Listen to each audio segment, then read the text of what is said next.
નમસ્કાર દર્શક મિત્રો, હું પિનલ આપનું સ્વાગત કરું છું સ્પેશિયલ રિપોર્ટમાં. સ્પેશિયલ રિપોર્ટમાં આજે આપણે વાત કરવા જઈ રહ્યા છે લીવરના મહત્વને લઈને. આપ લોકોમાંથી કેટલા એવા લોકો છે કે જે લોકો લીવરની ઇમ્પોર્ટન્સને સમજે છે. લીવર કે જે આપણા શરીરનું એક અભિન્ન અંગ છે, પરંતુ ઘણા એવા ઓછા લોકો છે કે જે લોકો લીવરને હેલ્ધી રાખવા માટેના પ્રયાસો કરતા હોય, અને એટલા જ માટે આજના સમયમાં લીવર ડિસીઝ ખૂબ જ વધતા જોવા મળી રહ્યા છે. કારણ કે લીવર વિશેની જાગૃતતાનો અભાવ જોવા મળતો હોય છે, અને તેના જ લીધે ક્યાંક લીવરની જે બીમારીઓ છે તેનું પ્રમાણ ખૂબ જ વધતું જોવા મળી રહ્યું છે. વાત જ્યારે ગુજરાતની કરીએ તો ગુજરાતમાં પણ આજના સમયમાં લીવરના જે રોગો છે જે વધુ પ્રમાણમાં જોવા મળી રહ્યા છે. એટલે જ આજે આ કાર્યક્રમમાં આપણે લીવરનું મહત્વ શું છે, અને સાથે જ લીવરની કઈ કઈ બીમારીઓ અત્યારે જોવા મળી રહી છે, તેનાથી કઈ રીતે સાવધાન રહી શકે છે, અને સાથે જ શું ટ્રીટમેન્ટ અત્યારે આપણને તેની જોવા મળી રહી છે, તેના વિશે આપણે જાણકારી આપીશું. જેની માટે મારી સાથે અહીંયા જોડાઈ ગયા છે ડૉક્ટર પથિક પરીખ, જેઓ હેપેટોલોજિસ્ટ છે અને લીવર ટ્રાન્સપ્લાન્ટ ફિઝિશિયન છે. આપનું સ્વાગત છે. Welcome to the show. Thank you. તો ડૉક્ટર પથિક, સૌથી પહેલાં આપણે વાત કરીએ કે લીવર, કે જે રીતે મેં શરૂઆતમાં પણ કહ્યું કે ઘણા એવા ઓછા લોકો છે કે જે લોકો લીવરનું શું મહત્વ છે તેનાથી જાગૃત છે. એટલે સૌથી પહેલાં આપણે પૂછવા માંગીશ કે લીવર કે જે આપણા શરીરનું અભિન્ન અંગ છે તેનું કેટલું મહત્વ છે આપણી બોડીમાં? તો તમે કીધું કે અભિન્ન અંગ છે, તો લીવર શરીરનું સૌથી મોટું ઇન્ટરનલ ઓર્ગન છે. એ 1 થી 1.5 કિલોનું હોય છે, અને એના 500થી બી વધારે કામ હોય છે. તો લીવરની આપણે વાત કરીએ તો સૌથી પહેલાં આપણે જે ખોરાક ખાઈએ છીએ એ આંતરડામાંથી એબ્ઝોર્બ થાય અને લીવરમાં જ મેટાબોલાઇઝ થાય છે, અને એનું સ્ટોરેજ પણ લીવરની અંદર થતું હોય છે. એટલે જ્યારે તમને કેલરીઝ કે એનર્જીની જરૂર હોય તો લીવર પ્રોવાઈડ કરી રહ્યું હોય છે. એના સિવાય શરીરમાં જે કચરો બને છે, જે ટોક્સિન્સ બને છે, એને ડિટોક્સિફાઈ કરી પિત્ત બનાવી અને આંતરડામાં એક્સક્રીટ કરવાનું કામ પણ લીવર કરતું હોય છે. એટલે જે આપણે આંતરડામાંથી લોહી જાય એ લીવરમાં ફિલ્ટર થાય છે અને પછી જ શરીરમાં બીજી જગ્યાએ જતું હોય છે. એના સિવાય લીવર ઘણા પદાર્થ છે, જેમ કે પ્રોટીન્સ છે, આલ્બ્યુમિન્સ છે, જે લોહી જામવાના પદાર્થ છે, એ બધા લીવર જ પ્રોડ્યુસ કરતું હોય છે.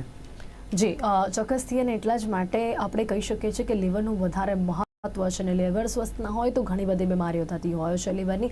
અને હવે વાત કરીએ કે આપણે જે સમગ્ર દેશમાં જોઈ રહ્યા છે, એમ તો લીવરના જે ડિસીઝ છે તે વધારે જોવા મળી રહ્યા છે, પણ વાત જ્યારે ગુજરાતની કરીએ ડૉક્ટર, તો ગુજરાતમાં લીવરની જે બીમારી છે, જે રોગો છે, કેટલા પ્રમાણમાં જોવા મળી રહી છે? ગુજરાતની વાત કરું એ પહેલાં હું વર્લ્ડ વાઇડ વાત કરું તો વર્લ્ડ વાઇડ આખા વર્લ્ડમાં અત્યારે લીવરની બીમારીનું પ્રમાણ વધતું જઈ રહ્યું છે. લીવરની બીમારી વિશે અવેરનેસ ના હોવાના કારણે લીવરની બીમારીથી પીડાતા લોકો અને એનાથી થતા મૃત્યુ પણ ખૂબ જ વધારે છે. એક સર્વે આજથી 15 વર્ષ પહેલાં લંડનમાં કરવામાં આવ્યો હતો, અને જેમાં એ જોયું કે 1970થી બધી જ બીમારીઓનું પર આપણે કાબૂ પાઈ રહ્યા છે, પણ એક જ બીમારી છે બમણીને 3 ગણીને 4 ગણી થઈ રહી છે, એ છે લીવરની બીમારી. તો એ જ વસ્તુ અત્યારે ગુજરાતમાં પણ જોવા મળી રહી છે, કારણ કે લોકોને એના વિશે અવેરનેસ નથી, લોકોને જાણ નથી, એના સિમ્ટમ વિશે કંઈ ખબર હોતી નથી, અને એના કારણે જ્યારે બીમારી ખૂબ જ વધી જાય છે કે સ્પ્રેડ થઈ જાય છે પછી જ આઈડેન્ટિફાઈ થાય છે. અને લીવરની બીમારી ગુજરાતમાં એટલા માટે ખાસ વધી રહી છે કારણ કે ગુજરાતનું ખોરાક અને જીવનશૈલી એક મોટો ભાગ ભજવે છે એની અંદર. જી, ચોક્કસથી. જીવનશૈલીમાં પરિવર્તન, ખાણીપીણી એ સૌથી વધારે મહત્વનું હોય છે. અને જ્યારે વાત લીવરની કરી રહ્યા છે ત્યારે આજના સમયમાં જીવનશૈલીમાં પરિવર્તન જોવા મળી રહ્યું છે. ખાણીપીણી પણ જે પ્રકારની જોવા મળી રહી છે તેના કારણે પણ લોકોના સ્વાસ્થ્ય પર તેની અસર થાય છે, લીવર પર તેની અસર થાય છે. હવે વાત કરીએ ડૉક્ટર ફેટી લીવરની, કે જે અત્યારના સમયમાં આપણને ખૂબ વધુ જે સૌથી વધારે સાંભળવા મળે તે છે ફેટી લીવર. એટલે શું ફેટી લીવર ને પહેલે તો સમજવા પણ માંગીશું કે શું છે આ ફેટી લીવર, અને બીજું કે જ્યારે આપણે જોઈ રહ્યા છે કે આ બહુ જ વધારે લોકોમાં જોવા મળી રહ્યું છે, તો શું આને સામાન્ય કહી શકાય છે કે પછી આને ગંભીર લેવાની જરૂરિયાત છે? સો ફેટી લીવર, એને સાદી ભાષામાં વાત કરીએ તો જ્યારે લીવરની અંદર ચરબી જમા થાય તો એને ફેટી લીવર કહીએ. નોર્મલી લીવરની અંદર ચરબી જમા નથી હોતી, પણ જ્યારે લીવરની અંદર ચરબી જમા થાય એને ફેટી લીવર કહીએ. તો આપણે જે ખોરાક ખાતા હોય એમાંથી કેલરીઝ મળે, અને આપણે જે એક્સરસાઇઝ કરીએ અને રોજિંદા જીવનમાં કેલરીઝ બાળીએ, તો એ જે અંતર હોય, જે એક્સ્ટ્રા કેલરીઝ હોય લીવરમાં ચરબી બનીને સ્ટોર થતી હોય છે, એ જ્યારે વર્ષ એની અંદર લીવરની અંદર સ્ટોર થાય ત્યારે એ ફેટી લીવર તરીકે બહાર આવતું હોય છે. આજે વર્લ્ડ વાઇડ ડેટા ગણીએ તો દર 3માંથી 1 જણાને ફેટી લીવર હોય છે, અને અગર જો ડાયાબિટીસ હોય તો એમાંથી દર 3માંથી 2 જણાને ફેટી લીવર જોવા મળતું હોય છે. તો આ ફેટી લીવર આટલું કોમન હોય છે, પણ એમાંથી 5થી 10% લોકો હોય છે જેની અંદર એ ફેટ લીવરને નુકસાન પહોંચાડે છે, હાનિ કરે છે અને લીવરને ફેલ કરી દેતું હોય છે. અને આનું મુખ્ય કારણ ગણો તો એ જીવનશૈલી છે. જેમ આપણે વાત કરી કે ગુજરાતની જીવનશૈલી એવી છે કે જ્યાં બેઠાડું જીવન, સેડેન્ટરી લાઇફસ્ટાઇલ અને કે ડાયાબિટીસનું પ્રમાણ ખૂબ વધારે હોવું, ઓબેસિટી વધારે હોવી, બીપીનું પ્રમાણ વધારે હોવું, આ બધા કારણો જ્યારે જે હોય છે એ ફેટી લીવરમાં વધારો કરતા હોય છે. જી જી જી તો ફેટી લીવર એમ તો આપણે કહી શકીએ કે એક જે વધારે જોવા મળી રહ્યું છે, તો ક્યાંક આને ગંભીર રીતે લેવાની જરૂરિયાત છે અત્યારે ગુજરાતમાં ખાસ કરીને ડૉક્ટર? તો ગંભીરતાથી એટલા માટે લેવાનું કે કારણ કે જો દર 3માંથી 1 જણાને ફેટી લીવર હોય, એટલે કે અગર આપણે ગણીએ કે 1 લાખ લોકો છે એમાંથી 30,000 લોકોને જો ફેટી લીવર હોય તો એમાંથી 5થી 10% લોકોને પણ એ ગંભીર બીમારી કરે. એનો મતલબ 1 લાખમાંથી 3થી 5,000 લોકોને લીવર ફેલિયર કરી શકે છે, અને એ લીવર સિરોસિસ કે લીવર ડેમેજ કરી શકે છે, જે આગળ ચાલતા લીવર ટ્રાન્સપ્લાન્ટની બી ગરજ પડી શકે એ હોય છે. આજે દુનિયાનું સૌથી મોટું લીવરની બીમારીનું કારણ ફેટી લીવર છે.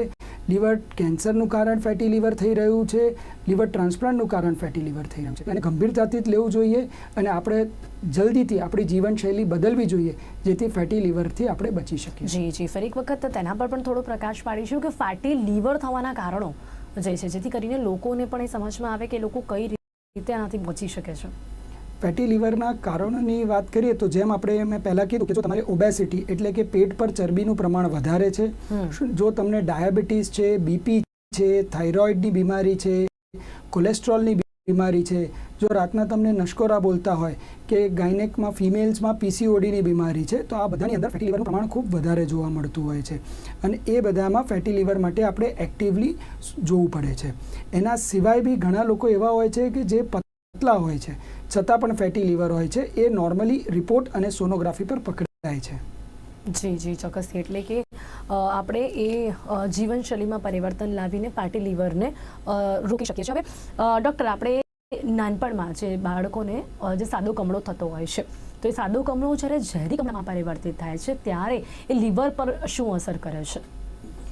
આ એકદમ પરફેક્ટ ક્વેશ્ચન છે, કારણ કે આપણા ત્યાં છે ને એક કમળોને એક બીમારી ગણીએ છીએ. એકચ્યુઅલી કમળો એક બીમારી નથી, કમળો સિમ્ટમ છે કે લક્ષણ છે. બીમારી વાયરલ હિપેટાઇટિસ હોય છે.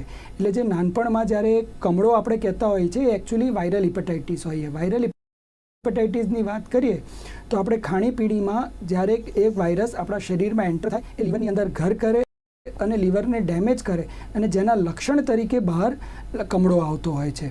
એક નોર્મલી આપણું શરીર એને કોઈ બી વાયરલ બીમારીની જેમ એને પાર પાડી દે છે અને કમળામાંથી આપણે રિકવર થઈ જતા હોઈએ છીએ.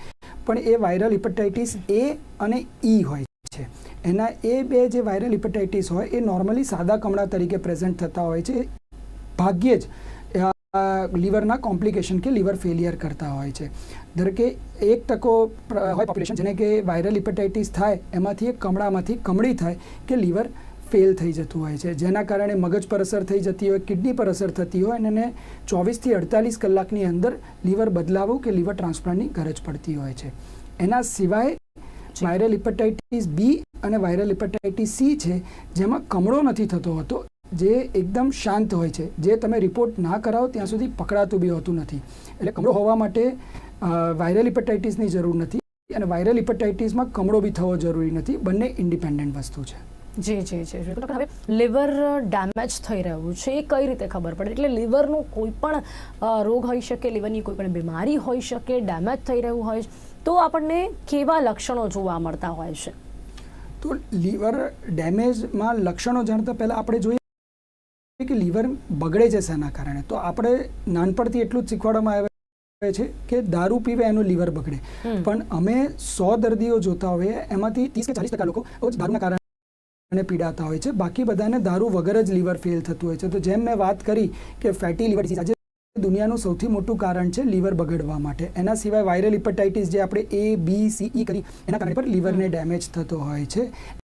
એના સિવાય આપણે કોઈ દવાઓ કે એવી કોઈ જે આપણે સેવન કરતા હોય, આજકાલ ચૂરણ જે અનલાઇસન્સ્ડ હર્બલ પ્રોડક્ટ્સ હોય છે એ પણ લીવરને ડેમેજ કરતા હોય છે. એના સિવાય ઘણીવાર આપણા શ્વેતકણો પણ લીવરને ડેમેજ કરે, જેને ઓટોઇમ્યુન હેપેટાઇટિસ કહીએ. ઘણીવાર લીવરની નસ બ્લોક થતી હોય એને પણ એ લીવરને ડેમેજ કરી શકે છે. આ બધા કેસીસની અંદર શરૂઆતના સમયમાં કોઈ જ સિમ્ટમ્સ આવતા નથી. એટલે તમે પૂછ્યું કે લીવર ડેમેજ થતું હોય તો તમને કેવી રીતે ખબર પડે?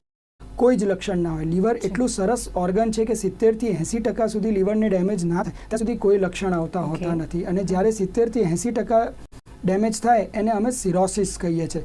અને સિરોસિસ થઈ અને કોમ્પ્લિકેશનની તરફ જ્યારે લીવરની બીમારી વધે ત્યારે જ એના લક્ષણો આવતા હોય છે. અને એ લક્ષણો કમળા રૂપે આવી શકે, પેટમાં પાણીના રૂપે આવી શકે, પગમાં સોજા, લોહીની ઉલટી, મગજ પર અસર, કિડની પર અસર એ આવતા હોય છે. પણ જ્યારે આ લક્ષણો આવે ત્યારે ખાસું જ મોડું થઈ ગયું હોય છે. અને આપણો હેતુ આ ટોકનો, આ અવેરનેસ કરવાનો એ જ છે કે આપણે આ સિમ્ટમ્સ કે લક્ષણ આવે એ પહેલાં જ લીવરની બીમારીનું નિદાન કરી શકીએ. જી જી જી. તો આપણે આ સમજાવતા વાત કરી કે લીવર સિરોસિસ એ શું હોય છે ડૉક્ટર? લીવર સિરોસિસ એટલે શું?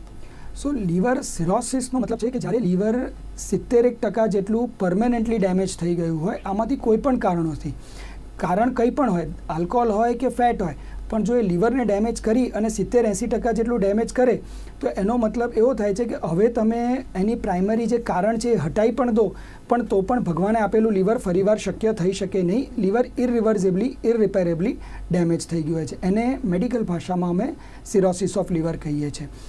એને અગર આપણે નિદાન કરી અને સમયસર જો ટ્રીટમેન્ટ કરીએ તો એને આગળ વધતું અટકાવી શકીએ છીએ અને એનાથી કોમ્પ્લિકેશન થતાં અટકાવી શકીએ છીએ, જેથી ટ્રાન્સપ્લાન્ટ ટાળી શકાય. એટલે વહેલી તકે સિરોસિસ થતાં અટકાવવું જોઈએ, અને જો થઈ પણ જાય તો એને આગળ પ્રોગ્રેસ કરતાં અટકાવી શકાય છે. તો આપણે એવું કહી શકીએ ડૉક્ટર કે જો આપણે કહ્યું કે જે સિમ્ટમ્સ છે તો ખૂબ જ મોડે આપણને જોવા મળતા હોય છે કે જ્યારે 70-80% ડેમેજ થઈ જાય ત્યારે, તો આપણે પહેલાં કઈ રીતે સાવધાની રાખી શકીએ છીએ? લીવરના ટેસ્ટ વિશે પણ કોઈ લોકોને માહિતી આપી શક્યા? એટલે જો અગર આપણને ડાયાબિટીસ છે કે આપણે આલ્કોહોલ પીએ છીએ કે આપણે ઓબીસ છે, બીપીની બીમારી છે, તો આજકાલ રૂટીન હેલ્થ ચેકઅપ કરતા હોઈએ છે, જે બધી જ લેબોરેટરી, બધી જ હોસ્પિટલ્સ આજકાલ એક પેકેજના ભાગરૂપે કરતી હોય છે. અને એની અંદર લીવરના સ્ક્રીનિંગ રિપોર્ટ થતા હોય છે.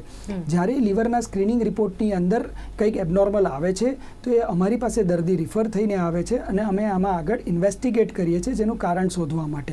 ત્યારે દર્દીને કોઈ જ સિમ્ટમ્સ હોતા નથી, ખાલી રિપોર્ટના બેઝિસ પર અમે આગળ ઇન્વેસ્ટિગેટ કરીએ અને એમાં ડિટેલમાં અંદર જઈ અને એનું કારણ જાણીએ, અને જેથી અમે એ કારણને રિવર્સ કરી શકીએ છીએ. એટલે એના માટે સોનોગ્રાફીની જરૂર પડી શકે છે, ફાઇબ્રોસ્કેનની જરૂર પડી શકે છે, લીવર ઇલાસ્ટોગ્રાફીની જરૂર પડી શકે, લોહીના રિપોર્ટ, યુરિનના રિપોર્ટ અને ઘણીવાર જેનેટિક એનાલિસિસની પણ જરૂર પડી શકતી હોય છે. જી. તો વહેલી તકે જો આપણે જે રેગ્યુલર ટેસ્ટની આપણે વાત કરી તો એ જો કરાવવામાં આવે ને એના પરથી જો આપણને વહેલી તકે જાણકારી મળે તો આપણે એને થતાં અટકાવી શકીએ છીએ ડૉક્ટર? યસ. તો જ્યારે આપણે આ હેલ્થ પેકેજ ને હેલ્થ ઇવેલ્યુએશનનું કારણ જ એ છે કે જ્યારે આપણે લીવરની બીમારી રિવર્સિબલ સ્ટેજ, લીવર શું કોઈ પણ બીમારી રિવર્સિબલ સ્ટેજમાં હોય ત્યારે પકડી શકીએ, જેથી એને તાત્કાલિક ટ્રીટ કરી અને એને રિવર્સ કરી શકીએ. તો બિલકુલથી હેલ્થ રિપોર્ટ્સમાં આવેલા રિપોર્ટ્સને અગર જો આપણે ટાઈમલી આપણે ડૉક્ટરને બતાવી અને એની ટ્રીટમેન્ટ લઈએ તો એ કમ્પ્લીટલી રિવર્સિબલ છે. જી જી. ડૉક્ટર, હવે જે લીવર સિરોસિસની આપણે વાત કરી હતી કે જો એવા દર્દીઓ હોય તો એમને શું કાળજી લેવી જોઈએ? અગર જો તમને લીવર સિરોસિસ હોય તો એમાં જરાય ગભરાવાની જરૂર નથી. લીવર સિરોસિસના દરેક દર્દીને ટ્રાન્સપ્લાન્ટની જરૂર પડતી નથી. તો લીવરના સિરોસિસે તમારે તમારા ડૉક્ટર જોડે નિયમિત ફોલોઅપ રાખવું જરૂરી છે. અમે એમાં કહીએ છીએ કે 4 હાથે તાલી પડે. પહેલી છે કે સૌથી પહેલાં આલ્કોહોલનું સેવન ટોટલી બંધ કરી દેવું જોઈએ, જે ઘણીવાર મહિને, 2 મહિને, 3 મહિને પણ પીતા હોય એ બંધ કરી દેવું જોઈએ. બીજું છે ખોરાક. લોકો લીવરની બીમારી કહીએ એટલે ઘી, તેલ, દૂધ બધું બંધ કરી દે છે. એવું કંઈ કરવાની જરૂર નથી હોતી. રૂટીન ખોરાક ખાવાનો હોય છે, ખાલી પ્રવાહીનું પ્રમાણ ઓછું રાખવાનું હોય છે, પ્રોટીનનું પ્રમાણ ખૂબ વધારી દેવાનું હોય છે, અને નમક એટલે કે સોલ્ટનું પ્રમાણ 2 થી 4 ગ્રામથી વધારે આખા દિવસમાં લેવાનું હોતું નથી. ત્રીજી તાલી છે એક્સરસાઇઝ. લોકો ખાટલાવશ થઈ જાય છે. ના, લીવર સિરોસિસ હોય ને લીવરની બીમારી હોય તો એમને નિયમિતપણે એક્સરસાઇઝ કરવું જોઈએ. હું મારા દરેક દર્દીને 8 થી 10,000 સ્ટેપ ચાલવાનું ટાર્ગેટ આપતો હોઉં છું એટલીસ્ટ પર ડે, જેથી એ ફિટ રહે, એમના સ્નાયુઓ જળવાઈ રહે અને લીવરના કોમ્પ્લિકેશન ઓછા થાય. અને ચોથું અને જે સૌથી જરૂરી અત્યારે છે એ છે ટાઈમલી લીવરના રિપોર્ટ કરાવી અને એની ટ્રીટમેન્ટ માટે ફોલોઅપ રાખો ડૉક્ટર પાસે. જી. તો ડૉક્ટર, હવે લીવર ટ્રાન્સપ્લાન્ટ એની જરૂર ક્યારે પડતી હોય છે? જે સાંભળીને જ લોકો ગભરાઈ જતા હોય છે, લોકોને બીક લાગતી હોય કે જ્યારે પણ ડૉક્ટર્સ તમને લીવર ટ્રાન્સપ્લાન્ટનું સજેશન આપે ત્યારે હંમેશાથી લોકો ગભરાતા હોય છે. એની જરૂર ક્યારે પડતી હોય છે? એટલે લીવર ટ્રાન્સપ્લાન્ટ કોઈ બી શરીરમાં જ્યારે મોટું ઓપરેશનની જરૂર પડે તો સ્વાભાવિક છે કે આપણને બીક લાગે છે. પણ આજના જમાનામાં લીવર ટ્રાન્સપ્લાન્ટ એટલો સક્સેસફુલ પ્રોગ્રામ છે અને એના આઉટકમ એટલા સરસ છે કે એમાં બીવાની જરૂર નથી. એટલે જ્યારે લીવર ટ્રાન્સપ્લાન્ટની જરૂર પડે, જેમ કે એક્યુટ લીવર ફેલિયર, મેં કીધું કે 1% લોકોને જેને સાદો કમળો થાય એમાં લીવર ફેલ થઈ જતું હોય છે, એમને તાત્કાલિક લીવર ટ્રાન્સપ્લાન્ટની જરૂર પડે છે. એના સિવાય જ્યારે સિરોસિસ ઓફ લીવર જે આપણે વાત કરી એ આમાંથી કોઈ પણ કારણો જે આપણે ડિસ્કસ કર્યા એ પ્રમાણે એમાંથી લીવર સિરોસિસ થાય અને જ્યારે કોમ્પ્લિકેશન્સ થાય, જેમ કે કમળો થવું, લોહી પતલું થવું, વારે ઘડીએ લોહીની ઉલટી થવું કે સંડાસ વટે લોહી જવું, પેટમાં પાણી ભરાવું, પગમાં સોજા આવવા, મગજ પર અસર થવી, કિડની પર અસર થવી કે લીવરની અંદર કેન્સર થાય, આવા કોમ્પ્લિકેશન્સ થાય ત્યારે અમે લીવર ટ્રાન્સપ્લાન્ટ એડવાઇસ કરતા હોય છે. એના સિવાય પણ ઘણીવાર મેટાબોલિક લીવર ડિસીઝ કહીએ, જ્યાં લીવર જે પદાર્થ બનાવવા જોઈએ બનાવી ના શકતા હોય કે એને એક્સક્રીટ બરાબર ના કરી શકતા હોય, તો એની અંદર બી અમે લીવર ટ્રાન્સપ્લાન્ટ એડવાઇસ કરતા હોય છે. લીવર ટ્રાન્સપ્લાન્ટ માટે કોઈ એજ સ્પેસિફિક નથી. ઘણીવાર 2 મહિનાની ઉંમરના બાળકને બી જરૂર પડી શકે છે કે ઘણીવાર 50, 60, 70 વર્ષના વડીલને પણ લીવર ટ્રાન્સપ્લાન્ટની જરૂર પડી શકે છે. પણ લીવર ટ્રાન્સપ્લાન્ટની જો વાત કરવામાં આવે ડૉક્ટર, તો અત્યારના સમયમાં લીવર ટ્રાન્સપ્લાન્ટથી લોકો ખૂબ જ હજી પણ ગભરાતા હોય છે, તો એની માટે શું કહેશો? લીવર ટ્રાન્સપ્લાન્ટ વિશે હજી લોકોમાં માહિતી નથી. ઇન્ડિયાની અંદર લીવર ટ્રાન્સપ્લાન્ટ પ્રોગ્રામ 1998થી શરૂ થયો, જ્યારે આપણામાં ઇન્ડિયામાં સૌથી પહેલું લીવર ટ્રાન્સપ્લાન્ટ થયું. પણ 1998થી આજે વાત કરીએ કે 24-25 વર્ષની અંદર લીવર ટ્રાન્સપ્લાન્ટ ભારત દેશમાં એટલું વિકસિત થઈ ગયું છે કે આજે વર્લ્ડની અંદર સૌથી વધારે લીવર ટ્રાન્સપ્લાન્ટ કરવા માટે ભારતનો નંબર આવે છે અને સૌથી સફળતાપૂર્વકને સક્સેસફુલ આઉટકમ આપવા માટે પણ ભારત આગળ આવી રહ્યું છે.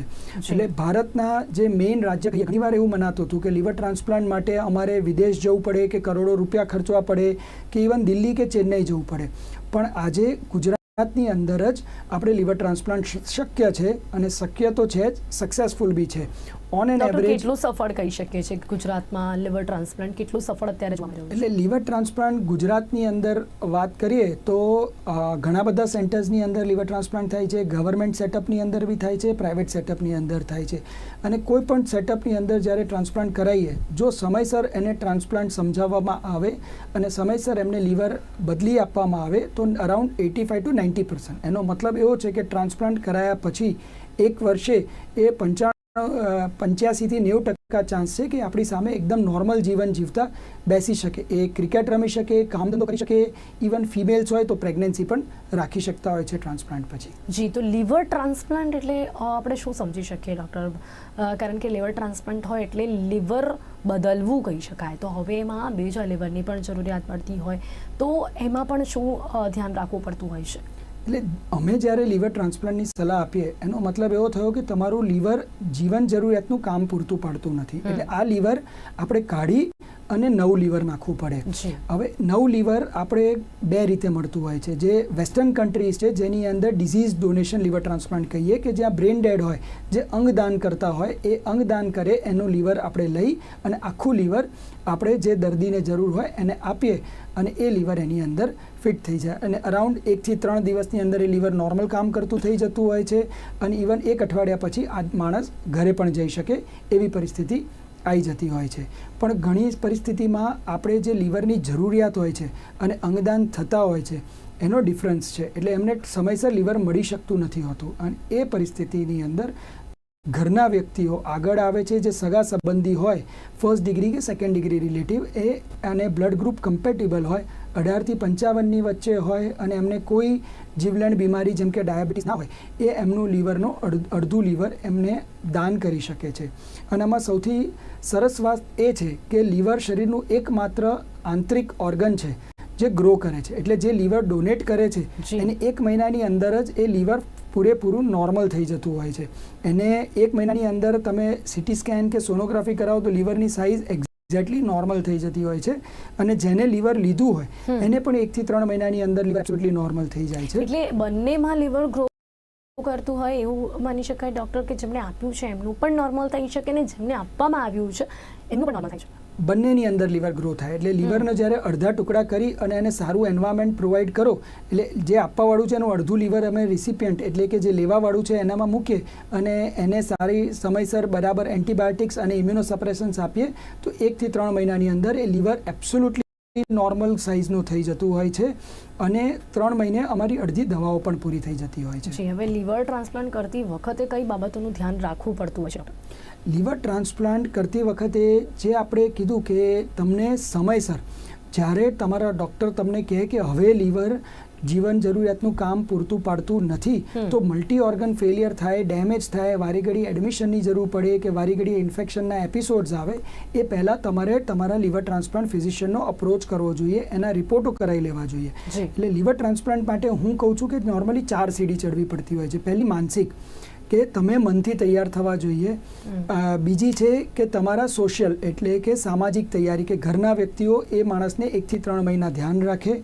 ત્રીજી છે શારીરિક તૈયારી જેમાં પોતાનું શરીર 8 થી 10 કલાકનું ઓપરેશન સહન કરવા માટે ફિટ હોવું જોઈએ.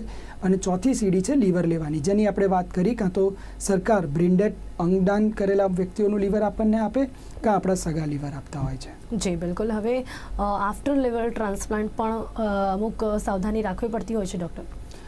લીવર ટ્રાન્સપ્લાન્ટ પછી પહેલાં 3 મહિના અમે થોડી સાવચેતી રાખવાનું કહીએ છીએ. પહેલાં 2 થી 3 અઠવાડિયા હોસ્પિટલમાં રેગ્યુલર રહેવું પડે કાં તો ફોલોઅપમાં આવવું પડે. 3 અઠવાડિયાથી 3 મહિનાની દરમિયાન તમારે ઘરે કે ઘરની આજુબાજુ ફરી શકો, ખાલી પબ્લિક સ્પેસીસ અવોઇડ કરવાના હોય છે, નિયમિત ફોલોઅપ લઈ દવા લેવાની હોય છે અને 3 મહિના પછી તમે એકદમ નોર્મલ જીવન જીવી શકો છો. તમે કામ ધંધે જઈ શકો છો અને નોર્મલ તમને કોઈ કહી પણ ના શકે બહારથી જોઈને લીવર ટ્રાન્સપ્લાન્ટ કરાવ્યું હશે એટલું નોર્મલ જીવન જીવી શકાતું છે. બિલકુલ. તો ડૉક્ટર હવે અંતમાં જે લીવરને સ્વસ્થ રાખવા માટે, લીવરને હેલ્ધી રાખવા માટે શું કરવું જોઈએ, કેવા પ્રકારની જીવનશૈલી હોવી જોઈએ અને તેની સાથે સાથે ખાવા પીવામાં પણ શું ધ્યાન રાખવું જોઈએ, કઈ રીતે આપણે આપણા લીવરને હેલ્ધી રાખી શકીએ છીએ, શું મેસેજ આપશે? તો આજના ટોકનો સૌથી ઇમ્પોર્ટન્ટ ટોપિક આ છે કે આપણે આ લીવરની બીમારી થતાં અટકાઈ કેવી રીતે શકીએ છીએ. તો સૌથી અગત્યનું છે કે વેક્સિનેશન્સ. હિપેટાઇટિસ બી અને હિપેટાઇટિસ એની વેક્સિનેશન્સ અવેલેબલ છે. જે 2002 પછી છોકરાઓ જન્મ્યા છે ગુજરાતની અંદર એમને આપણે નેશનલ ઇમ્યુનાઇઝેશન સ્કેડ્યુલ હેઠળ એમને વેક્સિનેશન આપણે આપેલું જ છે. પણ જે પહેલાં જન્મ્યા છે એ બધાએ પોતાના હિપેટાઇટિસ બીના રિપોર્ટ કરાવી અને પોતાની જાતને વેક્સિનેટ કરી લેવા જોઈએ, રસીકરણ કરી લેવું જોઈએ જેથી એ બચી શકે છે.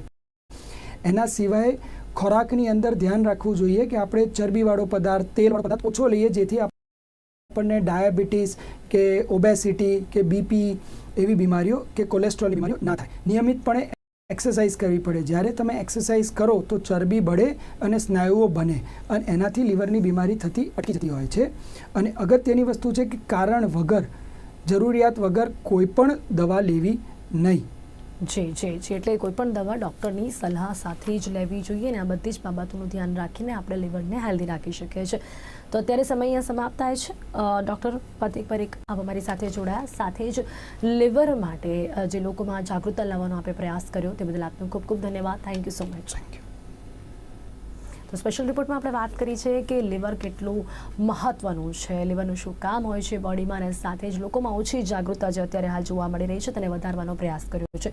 લીવરની કઈ કઈ બીમારીઓ જોવા મળે છે, તેનાથી કઈ રીતે બચી શકાય છે અને સાથે જ તેની શું સારવાર હોય છે, તેનું ગુજરાતમાં તે કેટલી સફળ જોવા મળી રહી છે તેના વિશે આજે આપણે જણાવવાનો પ્રયાસ કર્યો છે. અત્યારે કાર્યક્રમમાં બસ આટલું જ. ફરીથી મળીશું નવા વિષયની સાથે. રજા આપશો. નમસ્કાર.